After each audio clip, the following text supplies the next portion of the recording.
রাজধানীর এভারকেয়ার হাসপাতালে চিকিৎসাধীন বিএনপি চেয়ারপারসন বেগম খালেদা জিয়ার শারীরিক অবস্থা অপরিবর্তিত রয়েছে। চীনের চিকিৎসক প্রতিনিধি দল হাসপাতালে পৌঁছে এখানকার ডাক্তারদের সাথে পরামর্শ করেছেন। আজ বিদেশি বিশেষজ্ঞ চিকিৎসকদের আরেকটি দল ঢাকায় আসার কথা রয়েছে। এদিকে দলীয় প্রধানকে দেখতে গভীর রাতে হাসপাতালে যান বিএনপি মহাসচিব মির্জা ফখরুল ইসলাম আলমগীর।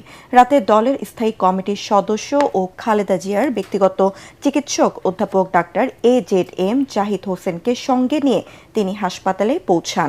সেখানে তারা মেডিকেল টিমের সঙ্গে সবশেষ শারীরিক অবস্থা নিয়ে আলোচনা করেন। তবে হাসপাতাল থেকে বেরিয়ে খালেদা জিয়ার স্বাস্থ্য বিষয়ক নিয়ে কোনো মন্তব্য করেননি মির্জা ফখরুল। এর আগে এভারকেয়ার হাসপাতালে নিরাপত্তা আরও জোরদার করা হয়। প্রধান ফটক ও আশপাশে দেওয়া হয় ব্যারিকেড। দেশি বিদেশি বিশেষজ্ঞ চিকিৎসকদের তত্ত্বাবধানে চলছে খালেদা জিয়ার চিকিৎসা।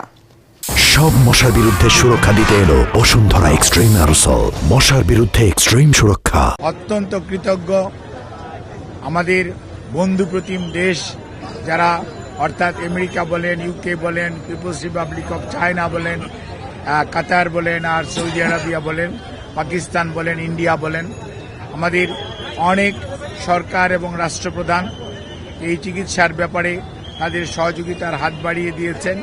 আমরা এই সংকটময় মুহূর্তে আপনাদের মাধ্যমে দেশবাসীর কাছে ওনার সুস্থতার জন্য দোয়া চাই এবং আল্লাহ রাব্বুল আলামিন যাতে দেশবাসীর দোয়া, সারা পৃথিবীর অনেক মানুষের ওনার প্রতি ভালোবাসা এবং দোয়ার কারণেই হয়তোবা উনি এই যাত্রায় সুস্থ হয়ে উঠবেন বলে আমরা আশা করি।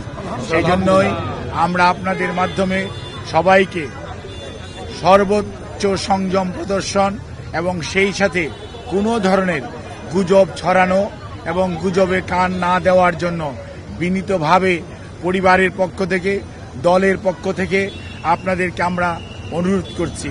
আমাদের দল কিভাবে আপনাদেরকে ইনফরমেশন দিবে সেটিও আমাদের দলের পক্ষ থেকে জানিয়ে দেওয়া হয়েছে। কাজেই সম্মানিত সাংবাদিক ভাই ও বোনেরা, আপনারা ধৈর্য ধরুন। দীর্ঘ 6 বৎসর যাবৎ আপনারা আমাদেরকে সহযোগিতা করেছেন। ইনশাআল্লাহ আমরা এই যাত্রাও আপনাদের ভালোবাসা, আপনাদের সহযোগিতা এবং আল্লাহ রাব্বুল আলামিনের অশেষ মেহেরবানিতে আমরা আবারও আমাদের প্রাণপ্রিয় নেত্রী, দেশনেত্রী বেগম খালেদা জিয়াকে আজকে দেশের মানুষের যে অকৃত্রিম ভালোবাসার প্রতীক সেটি আজকে প্রমাণিত। সেই লক্ষ্যেই আমরা আপনাদের সহযোগিতা চাই। আমাদের ভারপ্রাপ্ত চেয়ারম্যান জনাব তারেক রহমান আপনাদের সবাইকে অনুরোধ করেছেন যে ধৈর্য ধারণ করার জন্য এবং উনি সার্বক্ষণিকভাবে বিরামহীনভাবে দেশি বিদেশি চিকিৎসকদের সমন্বয়ে গঠিত মেডিকেল টিমের সাথে সার্বক্ষণিক যোগাযোগ রাখছেন। কাজে আপনাদের সহযোগিতা ছাড়া চিকিৎসা কার্যক্রম সঠিকভাবে পরিচালনা করা সম্ভব হবে না। কাজে কোনো ধরনের গুজবে কান না দেওয়ার জন্য আপনাদেরকে অনুরোধ করছি এবং দেশনেত্রী বেগম খালেদা জিয়ার জন্য সুস্থতার জন্য আপনাদের মাধ্যমে দেশ তথা সকল ধর্মের মানুষের প্রতি আমরা উদাত্ত আহ্বান জানাচ্ছি। আপনাদের সবাইকে অনেক অনেক ধন্যবাদ। সঠিক তথ্যটা না আসার কারণে যে যেভাবে পাচ্ছে সংবাদ পরিবেশন করছে এবং সামাজিক যোগাযোগ মাধ্যমে তথ্য ছড়াচ্ছে। খালেদা জিয়ার এখনকার যে শারীরিক অবস্থা, উনি কি ওইখান থেকে উন্নতির দিকে গেছেন বা বিদেশে যাওয়ার মতো শারীরিক কন্ডিশন তার আছে কিনা একটু পরিষ্কার করবেন।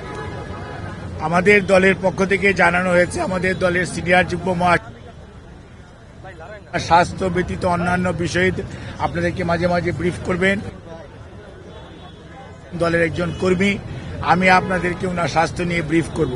এর বাইরে আপনারা অন্য কারো ব্রিফিং এর প্রতি কোনো ধরনের কান না দেওয়ার জন্য দল আপনাদেরকে অনুরোধ করেছে। আপনারা যদি এটা মানেন, ফলো করেন, তাহলে আর কোনো গুজবের ছড়ানোর সুযোগ থাকে না। দেশের বাইরে নেওয়ার জন্য যে কথাটি আমি পূর্বেও বলেছি, মেডিকেল বোর্ডের সদস্যরা ওনাকে দেখেছেন। আজকেও ইউকে থেকে ওনাকে দেখার জন্য বিশেষজ্ঞ আসবেন এবং ওনারা দেখবেন। দেখার পরবর্তীতে ওনাকে যদি ট্রান্সফারেবল হয়, আমাদের যদি ট্রান্সফার করার প্রয়োজন পড়ে মেডিকেল বোর্ড মনে করে, তখনই ওনাকে সেই যথাযথ সময়ে ওনাকে চিকিৎসার জন্য দেশের বাইরে নিয়ে যাওয়া হবে। আমাদের সকল প্রস্তুতি আছে, কিন্তু সর্বোচ্চটা মনে রাখতে হবে যে রোগীর বর্তমান অবস্থা এবং সর্বোপরি মেডিকেল বোর্ডের পরামর্শের বাইরে কোনো কিছু করার সুযোগ এই মুহূর্তে আমাদের নেই। ধন্যবাদ।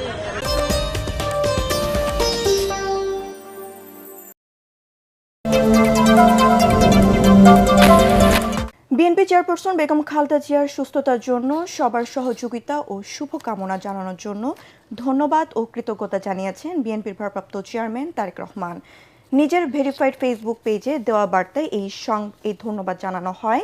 ফেসবুক পোস্টে তারেক রহমান লিখেছেন, বিশ্বের নানা প্রান্ত থেকে বেগম খালেদা জিয়ার সুস্থতার জন্য যেভাবে সহযোগিতা ও শুভকামনা জানিয়েছে, জিয়া পরিবার ও বিএনপি সবার প্রতি কৃতজ্ঞ।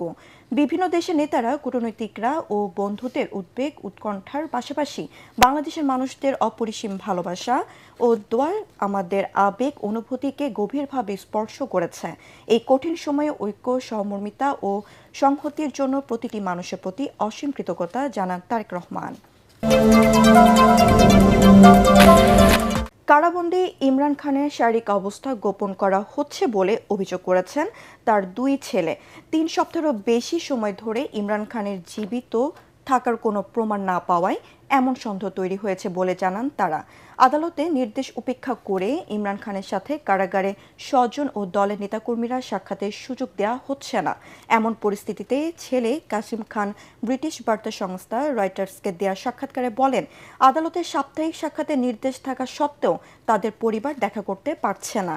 এদিকে ইমরান খানের সন্ধান দাবিতে তার দল পাকিস্তান তেহরিক ই ইনসাফ পিটিআই রাওয়ালপিন্ডিতে বিক্ষোভের ডাক দিয়েছে।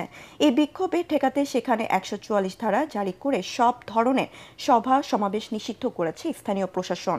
সাবেক এই প্রধানমন্ত্রী রাওয়ালপিন্ডির আদিয়ালা কারাগারে বন্দী আছেন।